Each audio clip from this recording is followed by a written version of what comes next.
in our culture, having boyfriends and girlfriends is looked down upon. So me being a good girl, and that's where I would like to talk about, when we talk about our childhood traumas. So my childhood was good. I came from a very protected, from an educated, from a very good family. But my traumas were a little different. When you're a good girl and you're a good student and you're good looking and you're nice and kind and sweet and you grow up, you become victim to, or you become prey to prying eyes,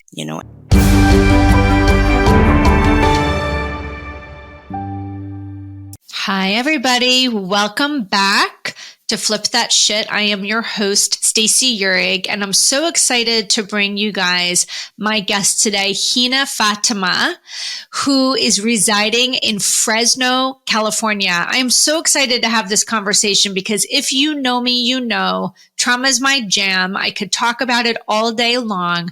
And so when I met Hina and I found out that she specializes in a model called NLP and she considers herself a trauma relief coach, I knew we would have a great conversation. If you follow this podcast, you know I have one goal in mind for every episode, and that is that at least one person can connect with the story of the guest. I feel that we tend to suffer in isolation because as young children, we were often taught not to share our challenging life experiences. And when we're taught that at an early age, we kind of just keep doing that as we get older. And I'd like to help people break that. You don't need to suffer in isolation. That's what's leading to so much extra anxiety, depression, disconnect for people today. So let me tell you a little bit about Hina before we get into our awesome conversation. Hina is an NLP master trauma relief coach. She's based in Fresno, California. She's a foreign medical graduate from Dow University of Health Sciences in Pakistan and was unable to complete her residency in the U.S. due to unavoidable family circumstances. She immigrated to the U.S. in 2008 and lives with her husband and two daughters in Fresno. Before getting certified as a master NLP practitioner, she worked in clinical research for 3 years. She's a trauma survivor herself, and having suffered severe postpartum depression twice, healing from trauma and post-traumatic stress disorder is very important to her. She knows that as humans, we tend to brush most of our childhood and teenage trauma under the carpet, hoping that it will just miraculously heal on its own. But it often surfaces when it's least expected, and this is what's keeping us stuck, which if you know me, you know is 100% my philosophy as well. As an NLP practitioner, she's here to help people move forward from trauma to peace. So let's get started with Hina. Hi, Hina. How are you? Hi, Stacey. Thank you so much for having me. I am doing well. How are you? I cannot complain. I mean, we can all complain, right? But it's perspective. So I love your story. And I was wondering if you could just open up a little bit about what brought you all the way from, doctor to NLP practitioner, and maybe what a little bit of your own personal story is. Yes. So, I graduated from Pakistan in 2006, completed my house job there, and then got married and moved here to US. It was not planned. It was not decided. So when I moved here, of course, it was an arranged marriage, and in our culture, it's very common. And so I moved to an entirely new country with an entirely new husband, with no friends, no family, so everything kind of changed for me. And I did not expect that it would be hard for me because I thought, I don't have no language barrier. I'm educated. I'm bold. I'm strong. I'm confident. So I'll settle well. But no, that didn't happen naturally. And when I ended up here, I ended up in a very small town called Lemoore. My husband, he works in the Navy. So there's a Naval Air Station. He works there. And so Lemoore is literally a very small town, I can walk from one end to the other end in 30 minutes. It's that small.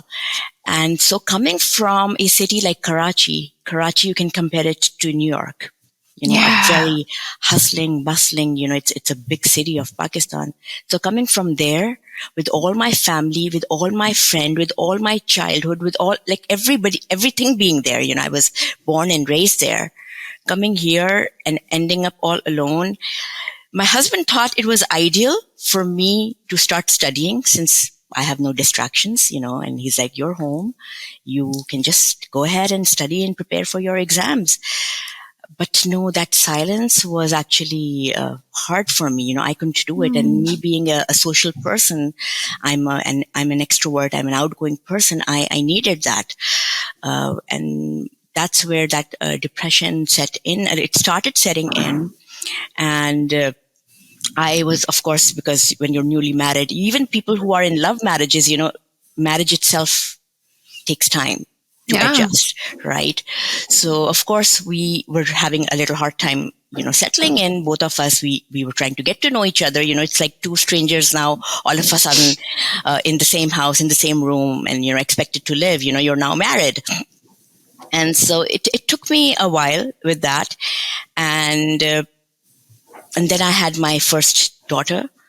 And then that's when my depression, it became very severe, and I really didn't understand what was happening, In the start, we put it to, yes, it's adjustment issues, it's okay. It's a new marriage. Okay. Me and my husband are not getting along and whatever. Right. But then, after 3 years, 4 years, you expect things to settle down. I decided not to pursue my career because I was like, it was so much stressful for me that either I could focus on my house or focus on my studies.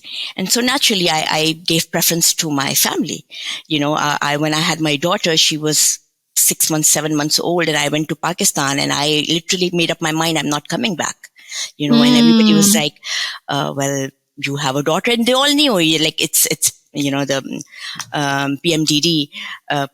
So naturally, that was not an option. It could have been an option, but, family knew that it was too early for us to decide to not live together. And so, yes, I came back.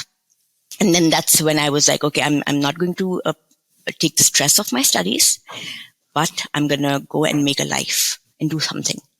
So that's where, then I asked him to get me a car. I started going out. I joined Kiwanis. So it's a non-profit organization that works for children.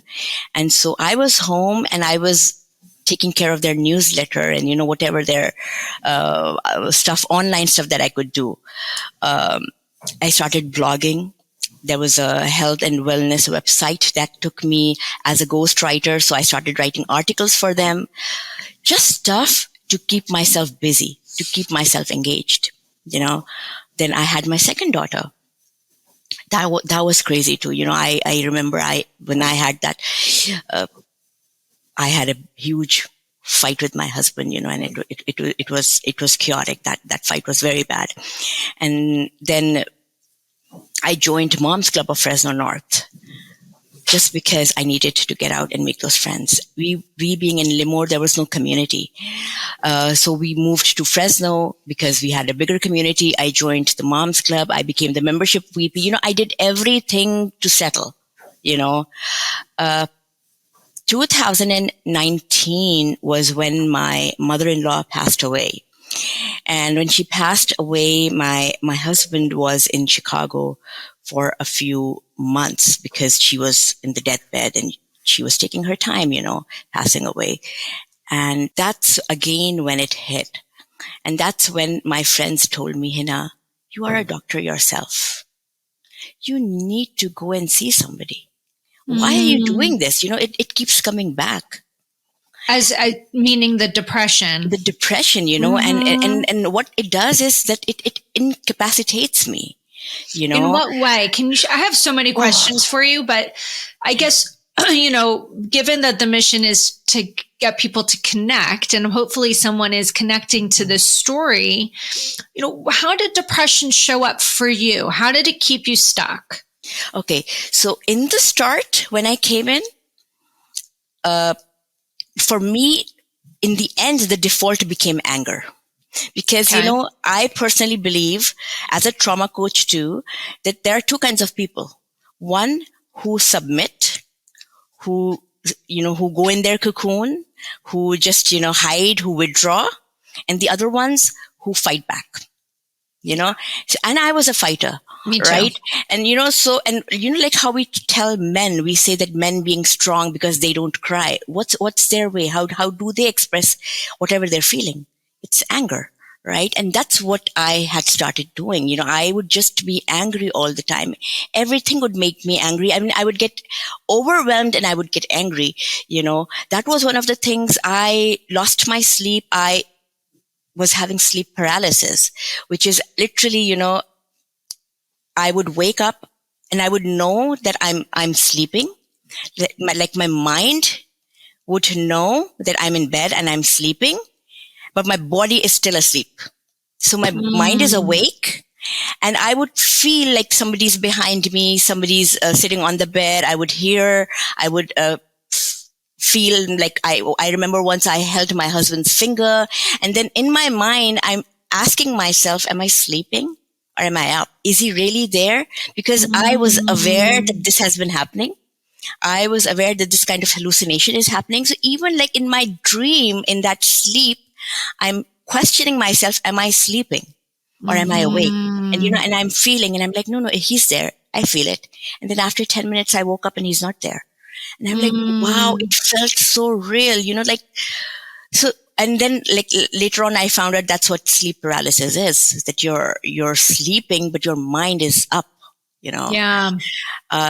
And, there were a lot of things, and these were things I couldn't share with people because these are things which people take very seriously. People start thinking, oh, she's hallucinating now. Oh, something's wrong with you. Well, I think that this kind of the point, right? I mean, when we're in challenge and then we choose not to share our suffering, we suffer more because now we're suffering in isolation. And, I have so many questions if you don't mind, because I think it's for the benefit of the audience to get a bigger picture. Okay. So for you, arranged marriage is very normal. And I actually have quite a few clients who have been in arranged marriages. So I have a very good understanding, but for somebody that doesn't understand, if you could just explain a little bit, because I do think that this is a part of the puzzle. Okay. How old were you when you got married, and how long did you know your husband before you guys got married? Okay. So I was 25, and I did not know him at all. I spoke to him a couple of times. That was in February. And then, he came to Pakistan. We met each other. I went out with him for lunch one time. And then within 5 days, we got married. Right. And then he came back. So I didn't like, in our culture. So it's like we had the paper marriage, the contract that we signed, but I didn't move in with him. I didn't go with him, like how when you get married, you go into your husband's house. I didn't do that. I was still with my parents. He came back here. He applied for everything. And then. So how long was that period of time between when you got married and when you ended up joining him in the U.S.? I came in December. Okay. So almost, you said it was February. So about 10 months, right? Yes. Okay. And again, for the benefit of the audience, can you just share what the philosophy is behind the arrangement? So basically, in our country, or generally, like in conservative countries, it's not considered a decent thing to have a relationship before you get married, right? It's not something that it doesn't happen. It's not something that's but it's looked down upon, right? So it's considered that you can only have a good intimate relationship with your husband so that it's you both are pure, right? And so that's the idea. My family is not very strict on it. Like there are a lot of instances where people have gotten married. My own brother, he chose his own bride, so there are instances where people choose their own husbands and wives. But then again, it's arranged in the sense that it's not just the girl and the boy deciding that they want to get married. It's families getting married. So it's the families that get to know each other. So like his mother would come to my mother and ask for my hand, and then what would happen is we would look at each other's backgrounds, So before we get to meet each other in an ideal situation, it's the parents. The parents get to meet the families. They get to meet the boy or the girl and first make up their mind whether they think it's a good fit or not. Right. So it's the family that gets to decide that. And once the family thinks, it's a good match, it's where they're both educated, or it can be a good compatibility for the families. That's then they are allowed to go and meet and get to know each other and then decide. So like my family was not that strict, but there are families that are very conservative. There are families that are very strict also in this. So the reason why I bring it up, and I want to lead in with it, is you're a trauma relief coach, right? You use the word relief. I use the word recovery. One of the goals that I always find to be global with my clients is voice and choice, right? Because they grew up often in childhood homes or in environments where they couldn't really be fully authentic. They didn't have the ability to express their needs, their wants, their desires, and have choice, right? Everything was a very controlled outcome. So I'm curious, how do you feel an arrangement like this plays into this idea of the very importance of voice and choice for humans, right? So we're talking about culture, and we're talking about the way something is set up culturally, either by country or by religion, but from the human experience, right? Because we're all human. Where do you feel voice and choice and the importance of that connects into a situation like this? Okay, so I truly do not believe, because I've experienced this too, and I know it around also, because it's very common, that arranged marriages is a bad thing, because it's not taking away my right. At least like with my parents, they didn't take away my right not to say yes or no. Okay. Right. But what they did was that they took the responsibility first on themselves to see if the boy, and that's what you would do too for your son or your daughter. You would want to know who he or she is. So they kind of vetted the situation for you. Yes. Yep. And because he was to be my husband, he's not my boyfriend, right? So of course they have to see like, okay, is he educated? Can he take care of my daughter? What is his family background like? Right. And so they try to find out, okay, they don't know that what he does here. They're saying he's an architect. So now the family's trying to find out, is he really an architect? Where did he go to school to? What's his background like?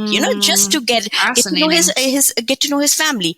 And so I don't think that's a bad thing, and it takes away choice, because, at least for me, it did not do. And for majority of people, it doesn't do that, because we're like that. We know that our parents are going to make the decision. So we don't feel that it's a right of ours taken away. And you feel as though they're going to make the decision in your benefit. Yes. And plus, that can happen if I would have said no, I don't like him, or I don't want to do this, and then they would have forced me. That was not the case. Yeah. So if that happens, that's where they're taking away your choice from you. In my case, that wasn't the case. In my case, I had given them the permission, and it was accepted. It was okay. I was okay with it, because, again, because as I said, in our culture, having boyfriends and girlfriends is looked down upon. So me being a good girl, and that's where I would like to talk about, when we talk about our childhood traumas. So my childhood was good. I came from a very protected, from an educated, from a very good family. But my traumas were a little different. When you're a good girl and you're a good student and you're good looking and you're nice and kind and sweet and you grow up, you become victim to, or you become prey to prying eyes. Okay. And that's everywhere. That's everywhere. And so that is something that happened when I was 14, 18, 20. Then I was engaged to marry somebody else. Again, the same concept. Protection of a girl is dependent on, if she's engaged to somebody, now there is this person under whose protection she is. Okay. So of course, first I'm under my father's protection, but then now that I've grown up, so if I'm engaged to somebody, if somebody looks at me, they'll go so she's already with somebody. Okay. Right. So I got engaged to somebody. And at that time I was very young. And that is before I went into med school. Then I went into med school, and everybody thought everything's going to be okay. She's recovering, she now has support. And, me and my ex, we got along very well. We were very good friends. We both were very young. I was 19, 20. He was a few years older to me. And then when I graduated, he had moved away. He had moved to Dubai, and he decided not to proceed with this engagement, with this marriage, for whatever reason. We can create a lot of reasons if you want to, but now when I look back, I go it's okay. He was young. I forgive him. Why? Because he made a choice, and he has a right to make a choice, right? So if he decided after 5-6 years he didn't want to proceed with it, or something else was more important to him, it's okay. At least we were not married. He was not divorcing me, right? Right. So anyways, but those heartbreaks did happen. Things did happen. And those things are they break you, especially for a girl. These things break you. And when I speak of intergenerational trauma, that's important too. The reason I speak of intergenerational trauma, because in my case and in a lot of people's cases, if you don't heal from your own trauma, it plays havoc with your children. My mother had severe trauma in her life. Okay. She had 3 miscarriages before I was born. I was born 10 years after she got married. Okay. Then before she had me, she had adopted a son. He was my cousin. And when I was born, and then after me, my sister was born, we're 3 brother sisters, God blessed her with 3 kids, even though she was not supposed to have any, after her 3rd miscarriage, doctors had said, you can't have any kids. So after my sister was born, my aunt decided to take her son back. So a lot of things were happening in my mother's life. And me growing up, of course, what I saw was she would miss that son a lot. She would talk about him a lot. Okay. And she held grudges, she used to kind of say, okay, I can't forgive this person. I can't forgive that person, And so when time passed, even after 15, 20, 30 years, you start adopting your parents' ways, the ways they handle their 100%. their traumas. Okay. And so when I came to US, and now I'm struggling, I'm stressed, and I am behaving the same way. I see I'm repeating the patterns, and and that's when I was but I don't want to repeat this, because when I had my daughters, it's going to continue, because what happened to my mother was not my fault, and it was not even her fault. Right, because she was modeled by her mother, and her mother was modeled by your great-grandmother. Plus, and think about what their lives were like in Pakistan 100 years ago. Yeah. And plus, they didn't have that help. We're talking about this now. This is just so recent. We're talking about trauma. We didn't talk about this. Well, It's interesting. I have this visual that I try to give my clients sometimes. Often when I'm working with people, there's this discord in the relationship that they're in, whether it's with a spouse, a partner, a coworker, a parent, a sibling, or even with themselves, right? And you'll appreciate this because you've shared, honestly, like there was challenge in your marriage, right? So I say, imagine that you're meeting someone for the very, very, very first time.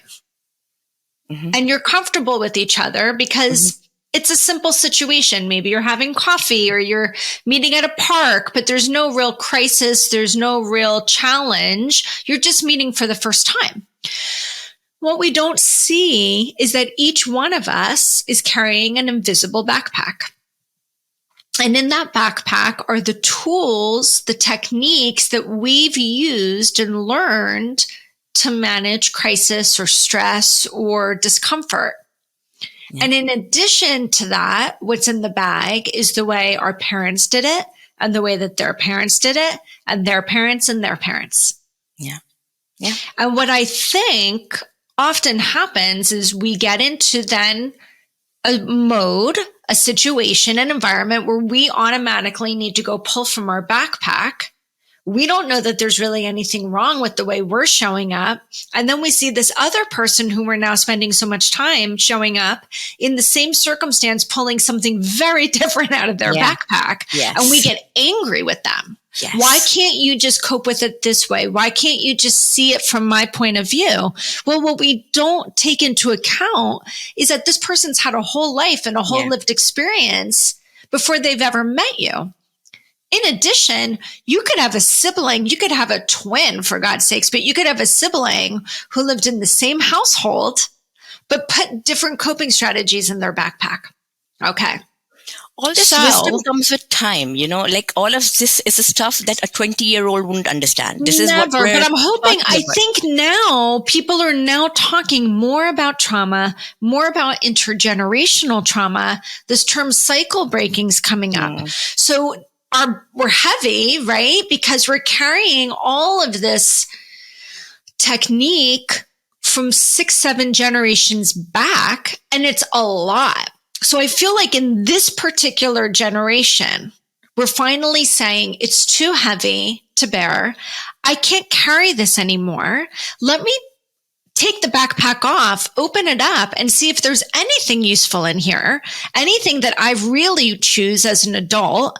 Not what I chose to put in my backpack when I was 8 or 10 or 12 before our rational brains were developing, and say, this isn't working anymore, and choose what it is that you do want in your backpack. So going forward, you can be more comfortable, right, with your coping strategies and be more mindful and more compassionate when we're coming up to other people and recognizing that when they show up not in their best self, what's inside their backpack, right?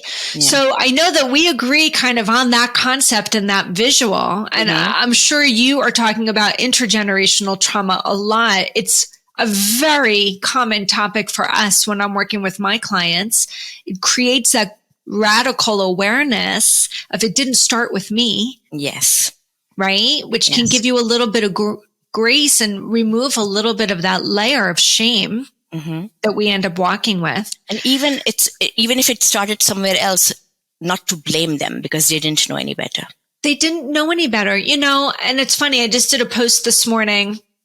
When you know better, you do better, right? Or do what you can with what you have when you have it. Like there's so many mistakes I've made as a parent, as a sibling, as a child. They're just decisions. They're not mistakes. Yes. It's just a decision that I made with what I had, with the knowledge that I had. And when you know better, you do better. And with me now being, 40 and being in that body, having those kids that age, with all that, that happens in our minds and in our bodies hormonally and stuff, I can actually look back at my mother's life, and I can appreciate, I can just appreciate the struggles she had. Like, if I can have these struggles and I am struggling with my education, with my knowledge, and with having this awareness that there's this trauma, and with me trying to cope with it better in a different way, right? And if I just go back and imagine, okay, if I was that woman who was having miscarriages, imagine what's happening in my body. Imagine the chaos that's happening in my mind. Imagine the hormones. Imagine this. I don't know what kind of support system she had. She probably didn't have any support system, or maybe she did. I don't know how supportive it was, whatever it was, it's, I can now feel that pain. No, I can actually understand that pain. I think this is a great opportunity to remind people what trauma really is, right? And I have this sign back here, this little white sign, and it says trauma is never the event.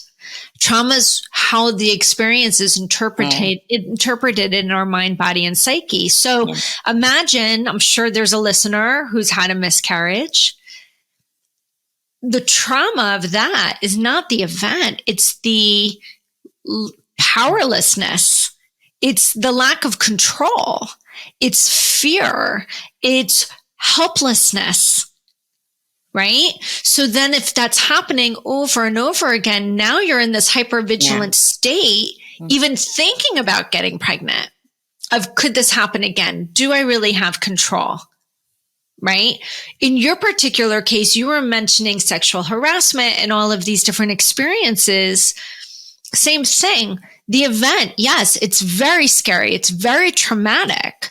But once it is over, the lingering trauma is how it leaves you feeling unsafe, unpredictable, not able to control, not even be able to protect. And what's interesting is that I didn't know any of this till I came here. Right. I did not know any of this was happening, because back then when things happened, I was so young and I was so protected. I was with a very supportive family, my parents, my friends, I went to med school. So everybody thought, oh, she's doing better. She's healing, right? She's growing up. And as soon as I came here, that's where it all came out. And, and that's what I was saying, that when my mother-in-law passed away and I went and saw the therapist, that's the first time I talked about these things, Stacey. Yeah. I never talked about these things because they were never an issue. They were never something that I was aware of was the reason of my So it was anger. an issue. You just couldn't connect the dots. I didn't know. How we say it's sitting in our subconscious mind. That's where it was. I wasn't aware. It was that therapist who made me aware that this is what's happening. And she was, I don't know, for some reason, when I went there, I burst out crying and I told her these things. I've never told anybody about these things. And since then, I'm talking about this. Before this, nobody has ever heard anything like that. They're probably people who are listening now, my family, my cousins, everybody's probably shocked now, but that's the reality, and something that happened when I was 14 affected me when I'm 26 and affected my current marriage. It didn't affect 100%. me at that time. It didn't affect the people around at that time. I was young. People controlled me. But it all came out at the age of 25, 26, 27 when I was like, now I'm free. It's interesting because often when I feel triggered in a situation, I'm now aware enough to ask myself this question. If in my mind, the experience feels very traumatic, I'll say to myself, what was the real trauma? And often it's very similar. I felt alone. I felt disconnected from people in the experience because I didn't feel like I could share it. There was shame. I felt powerless. I felt helplessness. Now, arranged marriage or not, right? You've now moved as a young woman from a bustling city to this teeny tiny little village, basically, like this little town. And also, are there a lot of people that you feel you can connect with at any level? No.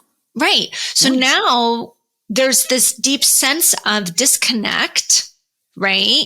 Again, alone Is this going to really change? Will this ever get better? Out of control, hopeless, helpless? People don't understand. A deep sense of questioning ourselves. What am I doing? Why am I here? I literally, me being so strong-headed, and I'm literally my mother's copy. My mother is just as strong as me, even stronger maybe. But even I had those moments where I was like, I can't do this. Right. I was questioning, like, I can't be a doctor. I don't want to be a doctor. I just don't know how to be a doctor. How will I help other people? If I can't be true to myself. I have a question. And it's not one, it's really truly a question, because I never birthed my children. My children are adopted. Okay. And that comes with its own host of things that we live with on a daily basis. But the question I have for you is, do you think that there's a correlation to unresolved trauma from earlier in childhood to postpartum depression? Is there a correlation there? The correlation probably is this, because I had a tendency to go into depression. Okay. So when you do you think that tendency was because you never dealt with the emotions associated with those experiences? I think so. Mm-hmm. I think so, because before it was suppressed, because before it was, oh, you're happy, you're going to med school, you have friends, and before because being young, I was busy. Now that I'm alone and I have nobody around, this is a time where my mind is wandering. Now you're sitting with the suck, you're sitting with the think. And that's where it's coming back. Yeah. So let's talk about how you got from all of that to NLP. And I guess the first thing is for people that are listening that don't know what NLP is, can you share what it is and what it means to be a master NLP practitioner? So NLP stands for Neuro-Linguistic Programming. So neuro is the mind or the brain, linguistic is the language, and programming is how we're using that language to influence our mindset, to influence the way we think, the way we process, the way we store information, our memories. So it's the whole of that process. It comes in this NLP. So, as I said, I didn't work for 10 years after I got married. And my first job was as a clinical research scientist, at a local doctor's office here. I worked there for almost 3 years before COVID hit. And when COVID hit, I had to leave the job. My girls were home. My husband was home. Everybody was home. My parents were visiting at that time from Pakistan. And so they were stuck here. And so I had to be home because I couldn't risk them getting sick or, anything. And that's when I came across NLP, and I just did it for myself. I don't know.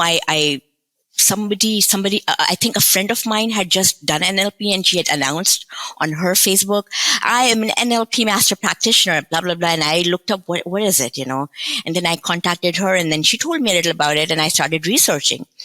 And I was like, let's do it. I had money at that time because I had worked. I had time. I was like, let's do something. And so I did that NLP. So there are 2 courses. There's a foundation and then there's the master. So first I did the foundation. I had no idea about the coaching industry at that time. Then I did the masters, and I got introduced into this coaching industry. And the more I started following it, I started seeing, I have it in me, and this is me, and if people who don't have that background can do it, and they can do it so well, I, with a background, with my medical knowledge, with that expertise, with the skill to be able to speak to people, to, do the history taking and all that, where the doctor-patient relationship that you have. I'm like, I think this is for me. And well, you're a natural healer, right? Yeah, you want to be in the healing industry. And it took me back to my roots. And that's, that's what I tell so many people. If you continue, don't think very far ahead, but never give up hope. Keep trying, because it'll come. The clinical research job came to my door knocking when I was not looking.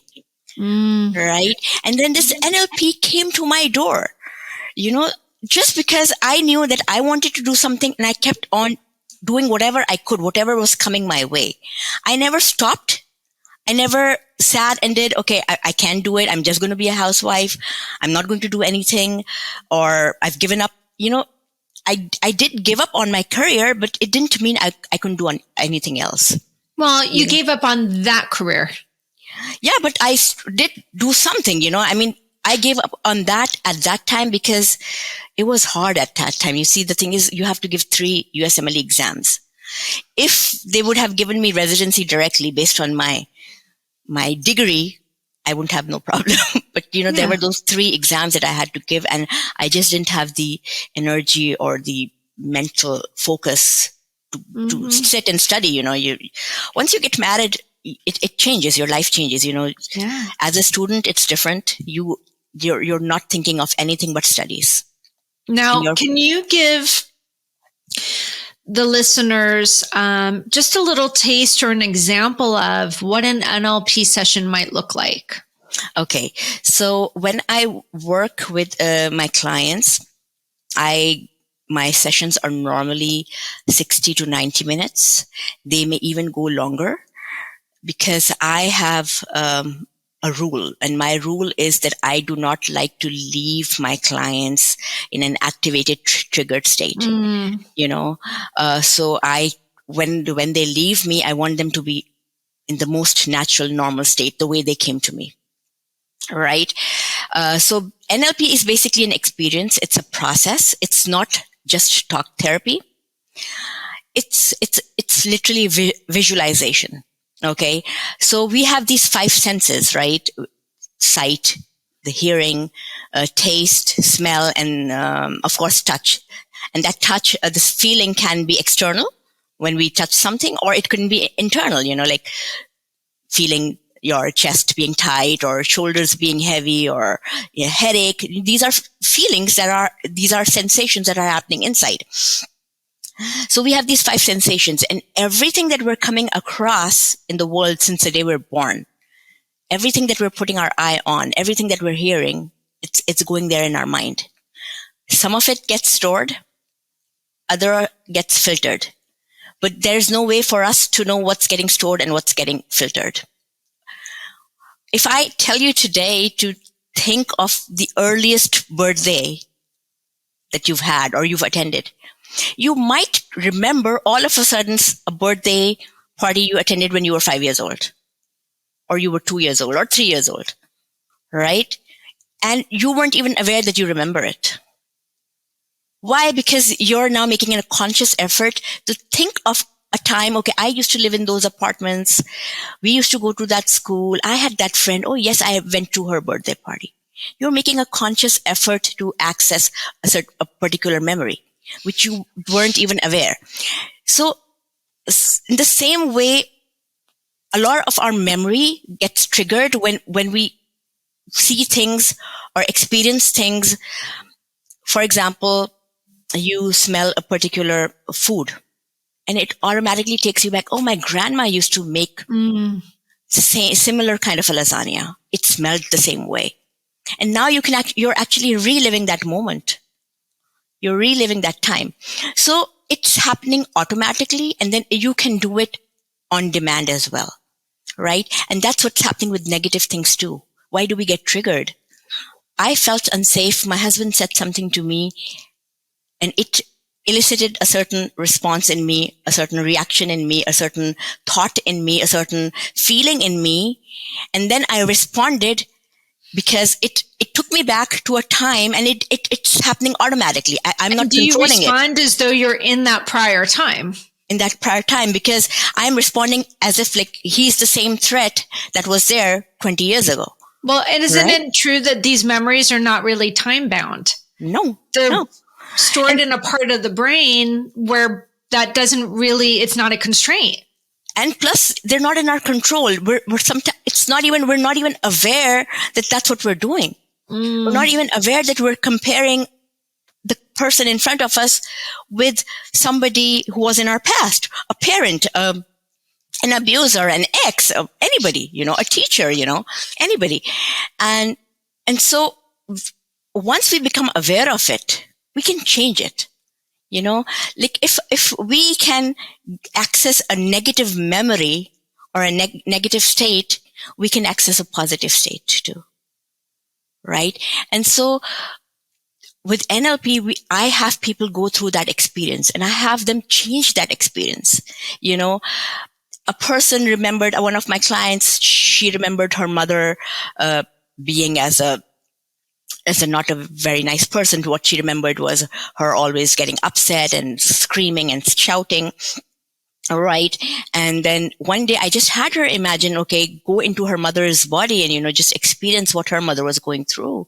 And she was like, yeah, my mother was going through a divorce. She was doing 2 jobs. Right. And now her perspective changed because now she's thinking from her mother's point of view. Okay. And then that memory that you have of her getting upset at you, what were you doing? Oh, I think I was 3 years old. Maybe I was doing something that I was not supposed to do, something dangerous. Maybe she was trying to protect me. Maybe she was trying to, or maybe she was just frustrated because she was trying to provide for us, but she never left my side, And so all that image of the mother being the angry monster that she had envisioned, now it changed into the vision of this mother who's protective. It's the perception, right? It's changing the perception and the interpretation of that. Yeah. And it's not just by talking. We're actually visualizing it. We're actually having her go through that sensation, feel it in the body, see it, see her in that dress that looks nice. See her in that background, which you remember, if your memory, the negative memory is of her maybe getting upset at you, there must be a time where she was loving you. Why is that memory not coming to you? So now we're bringing that good memory in the conscious mind, and we're trying to make that the primary focus. So that next time you think of your mother, instead of thinking of that memory where she scolded you, you're thinking of the times she hugged you. You're thinking of the times she fed you. You're thinking of the times she took you out. She bought you something. Why are we not thinking of those moments? Why are we thinking of the negative moments? So you can replace those memories. Now, and once you replace them, you replace your feelings. What do you do with someone who maybe really was raised in an environment where the ability to access a positive experience would be very, very limited? Let's just put it that way. They can create it. It's okay. Okay. So can you share that? Yeah. So firstly, we all have resources to create stuff. Okay. Say if in my childhood something happened, that I cannot replace. The thing is, one of the things with NLP is that we're not just only working with the past, we're actually looking in the future. Okay. So say if you can't change the past, but you can change the future. Okay. Right? So what is it that you want in the end? What is it that you want to replace? And we can work with that then. Right? So what we can do is say, if they can't come up with something positive in their life, in their past, there could be other examples of other people that they can come up with. Maybe a friend, maybe somebody they know, maybe somebody they don't know, maybe for example, I know this girl I worked with, and she had a lot of negative memories because of she had a negative image of her body, right? And she just couldn't, because in her childhood, that was all majorly there. And so then I had her think of somebody else who struggled with her, like her. Somebody she thinks could have struggled like her, but is doing well in life right now. And she came up with Oprah. She was with Oprah's, all her struggles with harassment, her struggles with abuse, with bullying, her body, her struggles, with her weight struggles. She goes like, but still she's an influential woman. And it's not that she probably still doesn't question herself. Probably she still does. right? But she's still overcoming it every day. And so if Oprah can do it, you can do it too. If imagine you being Oprah, imagine Oprah being your friend, you being with Oprah, what would Oprah do? If Oprah was in your situation and she had your childhood, what would you see her doing?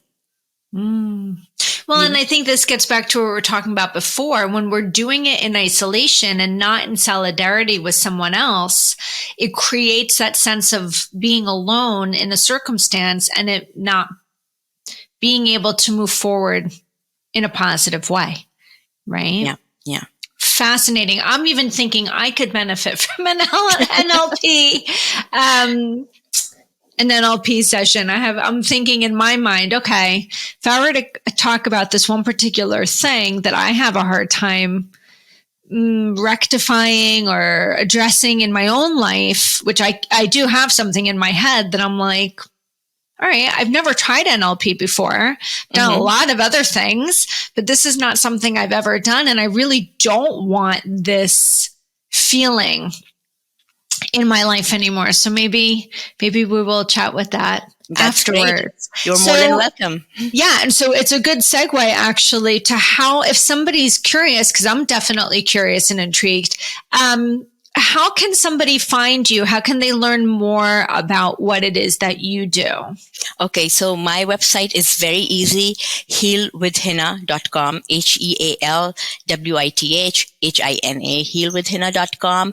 And I have 3 very beautiful events lined up in May. Okay, so on 11th of May, every once a month, I do a free Thursday therapy session. So the upcoming one is on May 11th. So it's basically on betrayal trauma.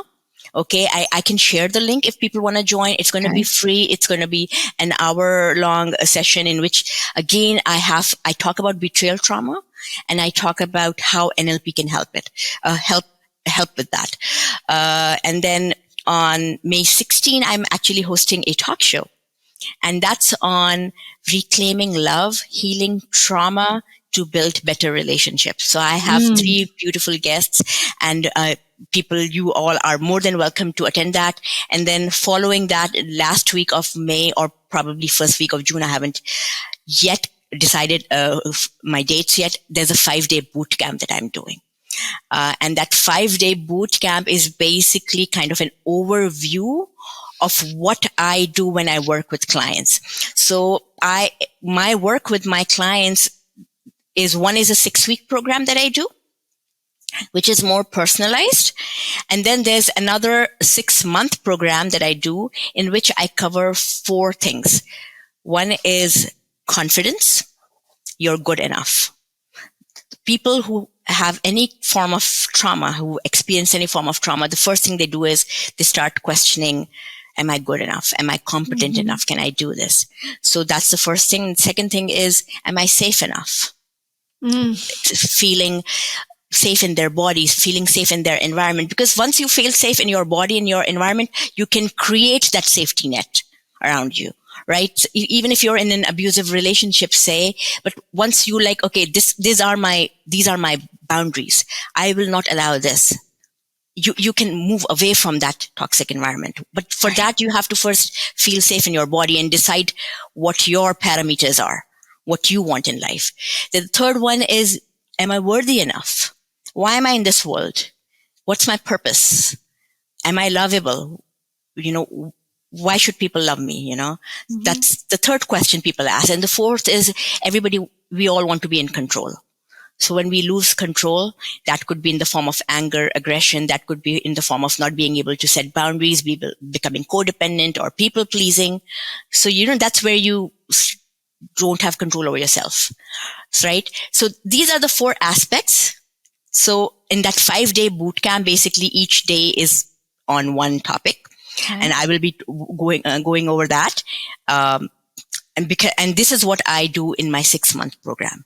So this is how it, and you guys are more than welcome to attend. You will have all the information on my website. Plus I will also share if you'd like. So healwithhina.com. And how about social media? Are you active there? I'm on Instagram it's at heal with, and then there's underscore Hina. Okay. And I'm also on Facebook. You can find me on LinkedIn as well. Excellent. And we'll put all of that information into the show notes. This has been a really, really great conversation. I'm really glad that you came on, because you're actually the first NLP practitioner that I've had on this series.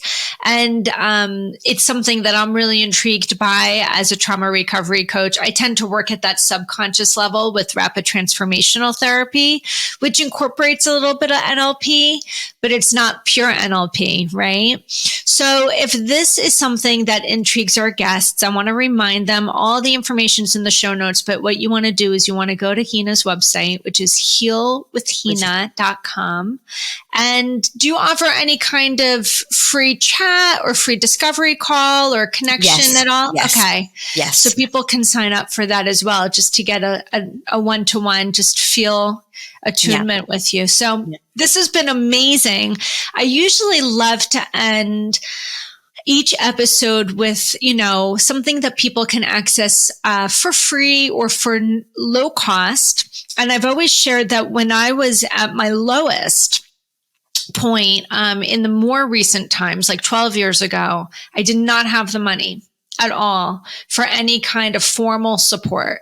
And so I really dug into podcasts and YouTube, and I was hitting the library all the time for books. And for me, I've said this many times, Daring Greatly by Brene Brown and the Four Agreements from Don Miguel Ruiz really started me on my own personal journey. Do you have any books or anybody that you follow or listen to that you can offer to our audience as like a free or low cost resource? Recently, most of my books that I read are faith-based. Yeah, that's okay. Yeah. So, there are books that I read. So there's a book by Rumi, 40 Rules of Love. That's one of my favorite books. And we had a Ramadan just went by. So there was a journal. It's a book and a journal. I was working on Ramadan reflections. So yeah. But that's my own personal journey that I do. Yes. But you know what? You never know what's faith or what spirituality path someone's on. And so I think it's really important that we share all of them. So you said it was Rumi. What was the title of it? 40 Rules of Love. 40 Rules of Love. That's a great There you book. go. Awesome. Thank you so much. This has been such an enlightening episode. And again, if you guys want to follow Hina, it's healwithhina.com. And if you're enjoying this podcast, you can find this podcast episode along all the episodes that I've recorded under Flip That Shit, where all you find your podcasts, and on YouTube with my name, Stacey Uhrig. Thanks so much, guys.